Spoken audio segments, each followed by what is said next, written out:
Hello, Adrian. We are back with another episode. Pickleball. Juice Bros Pickleball. Okay, we're gonna shake things up.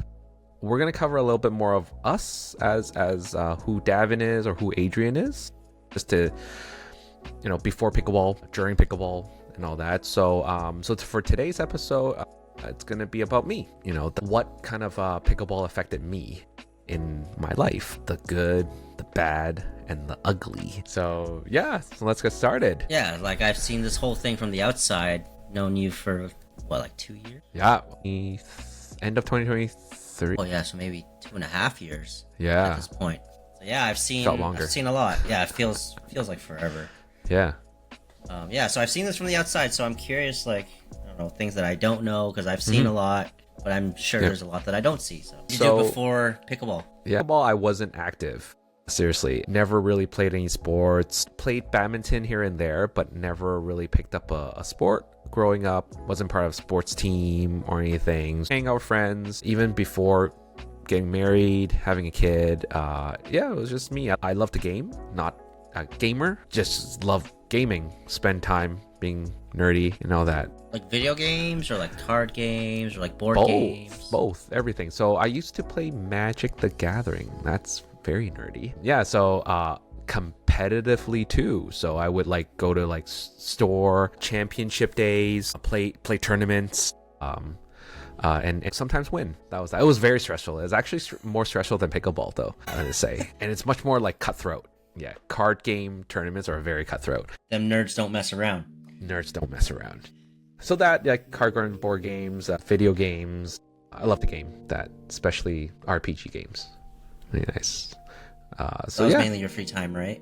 That was mainly my free time. Yeah, nothing, just going out, hanging out.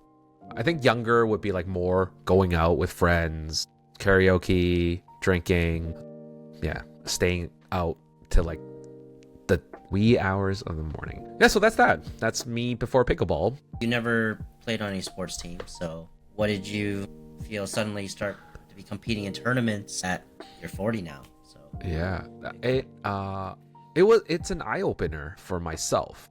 I never thought I would compete in anything, not even video games, maybe card games, but never of a sports competing at this age and getting some results. So it's a very eye-opening. I think everybody, even my parents, was like, what? You're going in a tournament for a sport?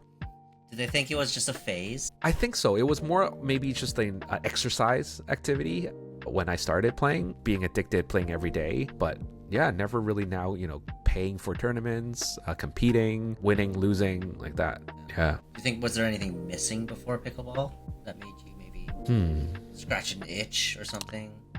Because you competed in tournaments for like Magic. Yeah, and then it stopped because of COVID. I think that's what it stopped, right? And it got really expensive too. And like most people know, like Pokemon, right? Pokemon cards are ridiculously expensive for collectors. And Magic the Gathering is also the same. Like if you need to compete, you need like the more meta decks to really compete in tournaments to be able to win. So you can spend like a lot of money on the decks. So yeah, that cost. And then COVID happened, so in-person events are just gone.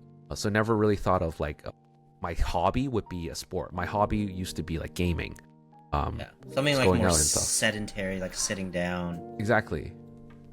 Now when you're like, you come home, you're like, oh, I have somewhere to go to be active. Yeah, and I think that's what changed, right? Like that's what pickleball has given me that I did not expect. Sure, exercising, socializing, and all that, but it just surprised me how it changed overall my lifestyle, and then or how I approach things after playing pickleball, after competing. I think that's what really surprised me. And one thing that, like, in tournaments, I'm usually like a more chill guy to my friends, right? I'm the more chill, doesn't matter guy, whatever, really kind of passive. But I never knew in tournaments I would get that fire and scream like, let's go, like that, right? So I never expect that. So that surprised me. Yeah, and especially like the health benefits too, because you said, I think before, you were like, you've lost weight, you've gotten more fit. Yeah, so growing up, I was a chubby and fat kid. Everybody called me like 肥仔, which is like fat kid in Cantonese. Okay, so I know you have that nickname. from some people, someone, which I hated when I was growing up, like because I'm like chubby cheeks and stuff like that, right? Yeah, so like punch the cheeks and stuff. Oh, I hate that.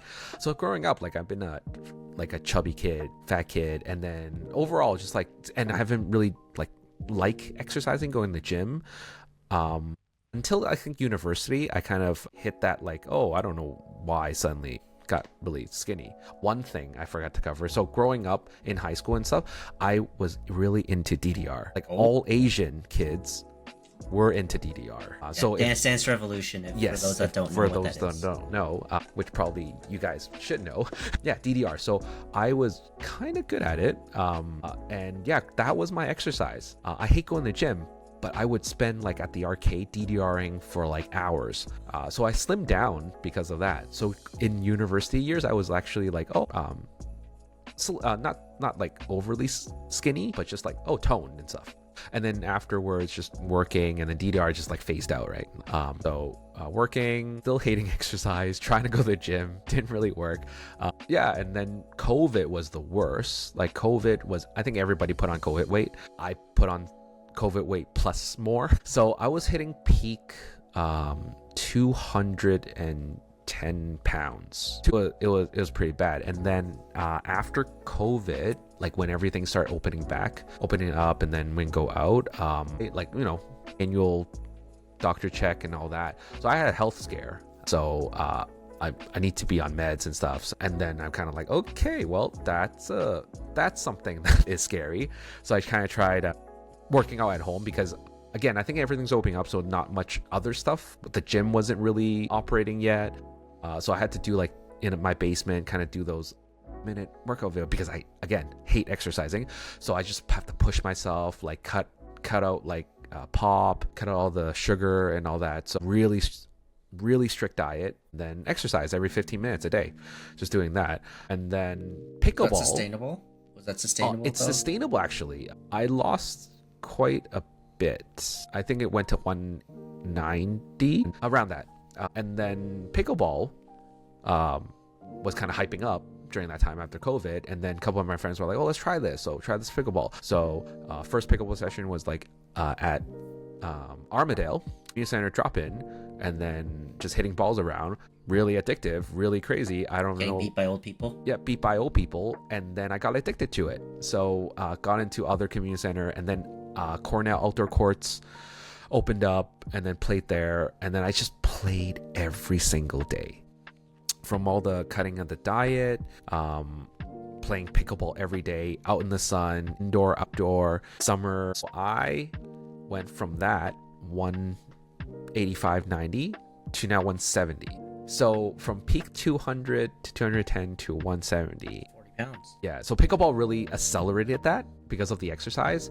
And yeah, that's what's good about it. Like, it benefited me so much. What do you think it gave you maybe mentally? Because like something to work towards, something to look forward to after work. I think it's something to look forward to after a stressful day, probably at work or at home or whatever I'm dealing with. It's just going to court, just play a great game, fun game. Whack some usually balls. Usually like when we play, even if it's serious, there's always these fun moments, like funny things happen, whatever, and you laugh it off, and then off court chat. So yeah, really like just an escape, I would say. Like pickleball to me is an escape from whatever stressful things. It's a different kind of stress when you play pickleball, even though it is sometimes stressful, but it's a different kind of stress. Yeah, and a different version of me like just kind of comes out on court in tournaments, being competitive, being locked in, more confident, I would say. Like as we mentioned in the last episode, it was like playing tournaments, going into tournaments, being confident. It just unlocks a different self. Oh, maybe I can show up to work more confident, or dealing with a task more confident. It'll change the outcome of it, or it'll change your mental state in dealing with the problem. So that I never had that. Like I'm usually like growing up, like my wife usually say, it's like, oh, I look like and kind of like act like a sack of potatoes. Because again, my size and all that, and then also I'm very passive. I hate confrontation. I hate that. So pickleball kind of unlocks that kind of. I'm still kind of don't like confrontation, but it unlocks a different side and be like, okay, I'm more confident. So my words or approach to things is more confident in that way. I think that helped me. Pickleball did bring that side of me playing in competitions. Yeah, like I think even from my side, like I've seen that in you, like even over time, because I've known you for like 2.5 years before. It was a bit more just like more chill, laid back, like passive to an extent, but now you're like more actively engaged in it. Not that you weren't engaged before, now you're like, let's go, come on, let's do this. It like, changed. Yeah, I remember you sure. telling me like, oh, like even after this tournament, right? Like we tried like different things. Like these past couple days, it was like I'm just hitting balls harder, and you're like, yes, like you were feathering before. I'm like, no, just before you were like the babying the ball. Now you're just like go for it. Hit the ball, and then it worked really well. Yeah, because first of all, I'm not short. I'm like tall, so I can really reach in that. I have a long arms and all that, so just use that as an advantage. So. Like that. Use it, because I don't have it, but you got it. Use that thing. Yeah. So I love it. Yeah. Yeah, like seeing you like become more confident in certain things. Like even like you said, you're very non-confrontational. Yeah. And I don't know, like have we brought this up? Like we've had our disagreements. Like this partnership hasn't always been perfect. Yeah. There's been disagreements where maybe after some results or bad, not great results, some things are like, oh, we have our disagreements on like, oh, how should we handle it, how we see things. And then I think there was times where I made some comments that weren't very nice. And then I know I hurt Dav, and he confronted me about it. We talked about it. We went to McDonald's. We talked about it over some food. Very important. Always food. Always food. We always have food. Food brings people together. So he told me, he's like, this is how I feel. And I'm like, I completely understand. That's totally my bad. And then like we hashed it out, and I think we're stronger than ever. Yeah. Partners are never smooth. There are some we grow stronger, like a relationship, right? Like sometimes there's bumps on the road, and then Sorry to Dav's wife, I'm basically dating your husband. He's my boyfriend. My pickleball boyfriend. Shoot. Pickleball partner. I know. Maybe I have to cut this out. But again, during the midst of our partnership, there were the down period. I think that was a really rough time. Especially, I think during that time, I was sort of doubting myself and my skills and all that. And then that was just reaching 4-0 tournaments. So it hit hard. And then, some stuff happened. I don't think you know that. It kind of questioned me about our partnership at that point. Oh, yeah. Yeah. And then, for sure. And then I had to okay, you know what? We can't let this just stay inside. So literally, I'm like, yo, we got to talk. Hey, there's something I need to talk about. And we addressed it. And then, I think now we're stronger in a sense that just everything's just on the table, right? Nothing hidden in anything. So that was good. So so I was like, this was really good. And basically because of what you said, you're like, I'm like, I see this change that based on what that was. So I get the pickleball's not all that good all the time, right? I say for myself, because having a 9-to-5 family, and also that time is the cost.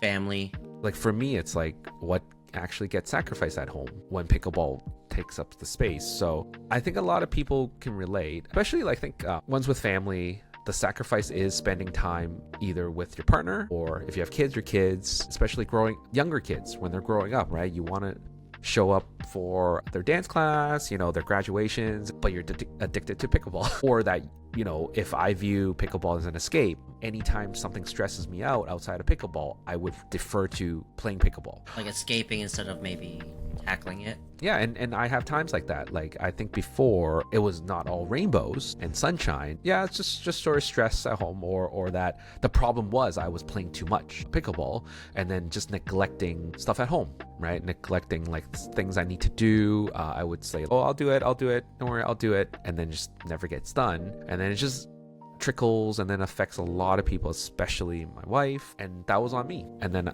it was just addiction. It was hurting my wife, and then just not showing up for my daughter, and then it takes a toll. It's basically stories that I hear about drug addicts when their family, it's dealing with drugs or Yeah, it is. It's an addiction, just like it's not a substance, but it's like it is an addiction. Yeah, and especially like when it gets worse is like you're trying to make excuses for pickleball. Like one of the worst thing you can say, it's like, oh, at least I'm not going out drinking or partying. I'm actually playing pickleball. Could be worse. That's never an excuse. You can never have that excuse and say, I'm gonna go play more pickleball because it's healthy, but you're neglecting that and saying that, would you rather me go out drinking with the boys or something, or going out partying, right? So yeah, never a good idea. And then you're trading one poison for another, in a sense. I wouldn't say pickleball is a poison, but you're trading one escape. Yeah, it's an addiction though. You're right. It is an addiction. It can become bad. Like spouses do get angry, and then tensions are high when pickleball gets on. And then a lot of stories before, when pickleball was the hype, everyone's playing every day. That's what happened. Like some people split up. Some people got divorced. I had to like really rethink everything. And then now I'm like, dialing back pickleball more. Finding that balance. People would ask me like, oh, can you play? I'll be like, I can't play. I have this, I have that, right? I feel bad for like, I have to turn you down but I can't, right? You can't say yes to everyone kind of thing as much as you want to. Yeah, like I have to pick and choose when to play. Like my days are really like Tuesday and Thursday, but then out of that, like I can't play. Sometimes I can, but again, it's the balance of time. Like, in my mind is like, can I take care of things I need to do at the same time, commit to more time playing, but then you only have certain hours of the day, and I'm not getting any younger, so it's just costing me now sleep, right? So it sucks. And then now, we're doing this podcast, we're doing a lot more, which this is like great. I enjoy it. But again, that's time, right? So then I cannot play pickleball every day. So every time I try, there's a session, like I go hard or I try my best because that's the only time. So I guess, yeah. So there's a lot of time cost, right? Definitely time cost. Other than time, there's financial. Yes. We're both paddle nerds. Yes. But one pulls the trigger on it a bit more than the other. Yeah, I have a lot of paddles. I have to say, like it's sitting right next to me right now. It's just like hug it. I think pickleball still is very inclusive. Everyone can play. But I think over the years, the sport has become more expensive because like paddles are getting more expensive. Tournament fees, if you're playing competitively, is higher. Memberships. And the overall like membership fees, there's more dedicated spaces to play. And then I think that's the difference. I think if you want to play on more dedicated courts, have like improve faster, compete, that cost is there. Because in tournaments, you have to, play with a legal paddle. And when I say legal, is that, you can't just play with an illegal paddle from Temu or Alibaba and then compete. They do check, like if there's refs, they do check USAP approved paddle list, if it's approved, if it's any different. So yeah, it does cost. And then like legit paddles cost like from like 200 something to 300 to like Yola's like 400 something. Yeah, it's insane. Canadian and then dollars. They don't last too long if you play a lot more with the paddle. And then comes like the gear, right? Shoes, bags, accessories, clothes, or also like after pickleball, like recovery costs, right? Chiropractors, chiropractic massages. So yeah, it just costs a lot. But then there's also the other side where you don't care. You're playing community center drop-ins, which is the more affordable one. Yeah, because it's like what you want to get out of it. Like you want to kind of compete, see how good you can get, which requires some investment. Exactly. Instead of just playing casually, recreationally. Yeah, and I think that's why I also can't play too many tournaments because it costs so much. It costs so expensive. And I think we try to make the best out of it in a way that, okay, we play a tournament, we do content, because rather than just pay, maybe make it, play 3 games, lose, or whatever, win, there's something more to it, then it feels a little better. Yeah. So speaking of paddles, yes, I do have a lot of paddles, but I love paddles, but I also dab in the illegal paddles, which is like the team in the Alibaba. So I have more of those. So not all of them are, of course, 200. But then, of course, my tournament paddles are different. Yeah. Have bad tournaments ever like carried over into home? Like, have you ever gone home and be like, if we lose a tournament, we're like, you're more irritable? I don't think so. Never has, because even if separated pretty well. Yeah, I separate it pretty well. For losing a tournament, I'll bring it where I'm like, oh, really pissy at home because I lost a bad tournament. Yeah, never that. So I separate it really well. It does help that we usually get food after, so then that also dampens it a little bit. Yes, it helps a little bit. Yeah, but never do. I kind of do separate it well. Yeah. Because any advice for maybe if that does happen to someone, like how to maybe separate that from carrying into your personal life? Yeah, I think it's a tough perspective. Like yeah, I think it's how you view the tournament, right? Or how your goals are. Like, because for me, it's like I'm not trying to go pro. So any bad tournament result, I think for me in the back, my goal is to improve. So even if I lost a tournament, what am I going to do next? So I'm not going to carry that mood. Second, it's just pickleball. Why? At the end of the day, it's the end of the day. It's just pickleball, right? Sure, you paid your tournament and whatever. But then you could go gamble and then lose that money. But then at least you got some exercise out of it and some learnings, hopefully. So yeah, just not there, because there's way more stuff that you have to deal that can stress. So don't take that home. Yeah. And affect yourself. Yeah. So how about maybe some ugly things that the ugly people side don't usually talk about? So like, have you ever used it as an escape where from something that you really, really should have dealt with? That you really like pushed aside, or maybe taking priority over something that was like as I mentioned earlier, right? Like it's the it's your commitment to your family. I think that's the word. Like I think for me, when pickleball kind of bloom is really when my daughter was born, because that was like 6 years ago. Pickleball just started, and then I kind of dabbled in that, pickleball, and then it started getting addictive. I think that was the most ugliest time in my life. If I'm addicted to something, it's so tough to just pull me out. So yeah, I think that was the worst, because if it's not even specific things, it's things that I should have dealt with, and then I should have fixed this, or really just or just cleaning the kitchen, or just house chores or errands like that, or helping out, or always making an excuse to go play.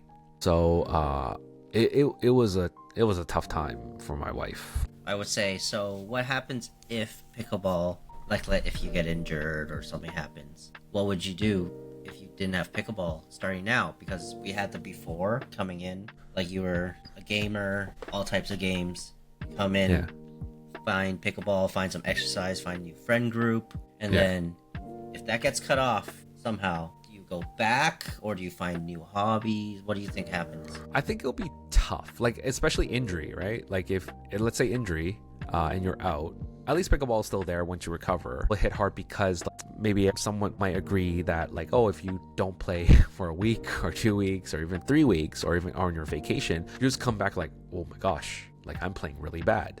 So for me to like, okay, if something happens without pickleball coming back in, that's the toughest for me, is that I have to start going again, like that process might be restart. Yeah, but some people might not, but it happens. You'd probably be watching a lot of videos during that time? I'll probably be watching a lot of videos, trying to get your fix. Yeah, and then maybe if let's say pickleball just disappears in my life at all, it just doesn't exist, I think I'll just go back to whatever hobbies I had before, like just gaming, or I don't know, it'll be tough to think, because you try something like active again. I don't know, maybe badminton, because it's close. It's like sort of thing. I can't take tennis because I'm old now. I can't learn tennis, and I don't know how to golf. So maybe badminton in a way. But I think physically, sure, it's a sport. I can maybe play badminton, but I think pickleball, if you remove it from my life, is more like it's kind of part of who I am, and as a brand, like every single like friend that I have that's your outside of pickleball, it's part of my identity, right? It's like you, Adrian, too. Like anybody outside, like my friend group would be like, oh, are you playing pickleball or something relating to pickleball? They'll just forward to me, like they know I'm like, are you the pickleball guy? You're the pickleball guy? I'm the pickleball guy, right? So, and even like we have our podcast now, like merch and stuff like that. Yeah, it's just I'm that brand. So if you remove it, the question should like probably for me, it's like I probably will feel lost in a way, like my personal brand. I don't know what is identity. Like, I'm identity, lost. Right? Because growing up, I wasn't good at anything. Like I'm one of those like, what's that term? No, I know everything, but master of none. Jack of all trades, master. Jack of all trades, master of none. I'm that. Like I know something of everything, but I'm just not good at a specific thing, right? So I feel like pickleball is something that, well, I'm actually decent. I'm not great, but I'm actually decent where I can like really level up on that. But then if you remove it, I might be lost. Like with pickleball, you have like a goal. You're like, I want to I have a maybe goal. achieve this. I want to do this. Like even with drilling sessions, it's like, oh, I have this goal that I'm working towards. Yeah, exactly. And then without it, I just feel lost. Like I don't know what I can do. Maybe just I keep working, right? But nothing to really call myself or be proud of. Because like after pickleball, like, you know, competing, we're playing higher level, improving. We have our podcast. We have like both our Instagram, like we're growing. So it's part of us now. It's in our DNA, I feel like. So if it's just completely removed from my life, I think it'll hit really hard because I don't know who I am anymore. I think maybe would probably try and do something that maybe helps someone, because the goal of this podcast, I think for us, from my perspective, was like, oh, let's see if we can help people, share our insights, and if it helps people, that would be amazing. Like we've heard stories from some friends where it's like, oh, listening to your podcast like helped my mental game in some way, and like, do you think you'd maybe start something that would be like, oh, yeah, I think our podcast, right? You're right. You know, when we covered in the first episode and why we started this, we said it's just a yap session. But I feel like you mentioned to me that people started listening and kind of like mention it to us like, oh, it actually helped me. Someone came up to you, oh, I listened to your podcast, like it actually really helped me in a tournament because to dial in, and then they end up winning it. You told me that story. I think that's a really great feeling. I hope this podcast does. Like this would be one of the things that is fulfilling, because pickleball is a very wholesome sport. Even all the competitiveness, all the drama of it, some negativity or thing. Like pickleball is very wholesome in that it's, again, very inclusive, very social. And then hopefully our podcast, we're just speaking out of our experience, and as two like just average people going through pickleball, and then what we're learning, and then hopefully someone can relate to it and maybe learn or get inspired starting the sport, or just like, you know, when you're down, just listen to us. So I guess after everything, I probably know the answer, but I want to hear you say it. Like, is pickleball net positive or net negative in your life right now? I think overall it's net positive in my life right now, because of what I had to, I think, wake up like to my senses. Because in the beginning it was very net negative to me, just playing every day, neglecting tasks, putting my wife on stress level 9,000, like that. It was very negative, to the point that like, it was a tough situation. Like it's not, and that was negative. Like pickleball at that point was gonna break my relationship. But then I'm still adjusting, trying to like take care of things more before pickleball, like put pickleball as a second priority or a third, fourth priority, and then now it's better, right? But again, there's also, you know, sometimes a slip up, but it's net positive now. But there are rough times. Like it's not all sunshine and rainbows. It's not always the smoothest path, but you're getting there. You're figuring out the balance. Yeah, especially like if you're in a relationship with a family, it's tougher because a lot more commitments, I would say. Interesting. Yeah, because obviously that's where we differ, because you have a wife and a kid. I don't, but we all have our own situations, and it's very different dynamics depending. It's the time, right? Like you know. Single time and priorities. Like you can like, okay, I'll just go play and then take care of that. But then for me, it's like I gotta take care of that, or else it will trickle, it'll just build up, and then stuff won't get done. So I guess it does lead into it a little bit. Like, what does healthy pickleball look like for you in the next few years? Well, hopefully no injuries. And also just putting pickleball not as important as what I have going on else in my life. I think some of us too, right? Like, you know, we play pickleball, we have this new social circle, we talk about pickleball, you know, 24/7. But then you also have your other friends, right, outside of the group. So they're your friends too, but then you probably hang out with your pickleball friends more, like that. So against balancing that would make healthy pickleball look healthier for myself too, right? You know, spending time with my other friends, going, you know, because they need you too. They're the ones before pickleball, that, and then family, right? So for me, it's just like, okay, gotta sacrifice something. Pickleball might be something I sacrifice in certain moments because I need to be there for other stuff. So yeah. Or you get your daughter into it and she becomes a pro, and you get a split age Mixed partner. That's it. Or a coach. Or I'll be her coach. That's fine. Yep, and then you get her in early. Junior PPA. There we go. That's the dream. That's the dream. Yeah. Pickleball's getting... There's some money coming to pickleball, so... Yeah, it is. But yeah. Hopefully you guys know a little bit more about me. Didn't really go into a deep dive of the struggles. Not really, but hard moments. Unless you really want to know, you can... I'm just kidding. No, I don't think so. It's just, yeah. But again, like I think whoever's listening to it and going through the same, pickleball is just pickleball, as we always say, right? Life outside pickleball is as important, and don't let it affect it too much. Arguments are there because, again, especially if probably your spouse isn't into it, that will create a clash. Or sometimes if the husband would play, but the wife doesn't, husband might get more flack. It's like we have friends that deal with that too, where they're like, I have to check in, I have to balance it because maybe their spouse is doing more and covering more. Yeah. And then finding that it's balance. a real thing. It's a real thing because you're gone 4 hours a day sometimes, or sometimes 6 hours a day after work or on the weekend, right? There's a tournament. Yeah, there's a tournament, 2 days gone. So again, I can't, exactly, that's one of the things I can't play more tournaments because the time commitment in tournaments is that if you play 2 events, it's 2 days gone. So you're gone for the whole day and your whole weekend is gone. So hopefully, whoever's listening, going through, just remember, it's just pickleball. Shouldn't be as important as, other stuff that's more important in your life. Yeah. I would say if you guys ever have any questions about maybe advice if you had a similar situation to Dav, like maybe drop a comment, be like, hey, how did you deal with this? If something happened. Or DM us. So hopefully you guys, know a little bit more about me. I learned more about you just through this. I've known you for like 2 and a bit years and I'm still learning, so it's awesome. So that's it for this episode of Choose Pros Pickleball. And then next time we're going to dive into Adrian's before pickleball life. Or a little bit about him. Yeah. It might not be as interesting as... No, or it could be. It'll be very interesting, probably. I have some drama that Dav does not have to deal with. There you go. A different side. It's a different kind of... Different kind. It's a different perspective.